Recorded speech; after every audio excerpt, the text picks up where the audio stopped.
حضرت علی رضی اللہ تعالیٰ عنہ جب حضور صلی اللہ تعالیٰ علیہ وآلہ وسلم کے حلیہ مبارک کا بیان فرماتے تو کہا کرتے تھے کہ حضور صلی اللہ تعالیٰ علیہ وآلہ وسلم نہ زیادہ لمبے تھے نہ زیادہ پست قد بلکہ میانہ قد میں تھے۔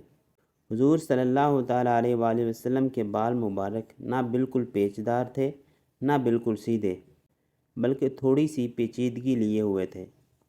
نہ آپ صلی اللہ تعالیٰ علیہ وسلم موٹے بدن کے تھے نہ گول چہرے کے، البتہ تھوڑی سی گولائی آپ کے چہرہ مبارک میں تھی۔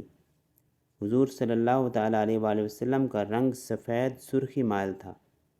حضور صلی اللہ تعالیٰ علیہ وآلہ وسلم کی مبارک آنکھیں نہایت سیاہ تھیں اور پلکیں دراز تھیں۔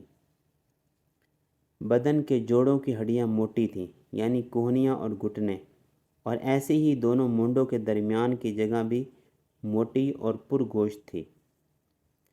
آپ صلی اللہ تعالیٰ علیہ وآلہ وسلم کے بدن مبارک پر معمولی طور سے زائد بال نہیں تھے۔ آپ صلی اللہ تعالیٰ علیہ وآلہ وسلم کے سینہ مبارک سے ناف تک بالوں کی لکیر تھی۔ آپ صلی اللہ تعالیٰ علیہ وآلہ وسلم کے ہاتھ اور قدم مبارک پرگوشت تھے۔ جب آپ صلی اللہ تعالیٰ علیہ وآلہ وسلم تشریف لیے چلتے تو قدموں کو قوت سے اٹھاتے گویا کہ پستی کی طرف چل رہے ہیں۔ جب آپ صلی اللہ تعالیٰ علیہ وآلہ وسلم کسی کی طرف توجہ فرماتے تو پورے بدن مبارک کے ساتھ توجہ فرماتے تھے۔ آپ صلی اللہ تعالیٰ علیہ وآلہ وسلم کے دونوں مبارک شانوں کے درمیان مہر نبوت تھی، جس کا مطلب آپ صلی اللہ تعالیٰ علیہ وآلہ وسلم نبوت کے سلسلے کو ختم کرنے والے تھے۔ آپ صلی اللہ تعالیٰ علیہ وآلہ وسلم سب سے زیادہ سخی دل والے تھے اور سب سے زیادہ سچی زبان والے تھے، سب سے زیادہ نرم طبیعت والے تھے اور سب سے زیادہ شریف گھرانے والے تھے۔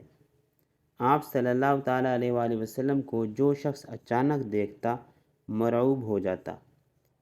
حضور اقدس صلی اللہ تعالیٰ علیہ وآلہ وسلم کو جو مخصوص چیزیں عطا ہوئیں ان میں رعب بھی اللہ تعالیٰ کی طرف سے عطا کیا گیا، اور جو شخص پہچان کر میل جول کرتا تھا وہ آپ صلی اللہ تعالیٰ علیہ وآلہ وسلم کو محبوب بنا لیتا تھا۔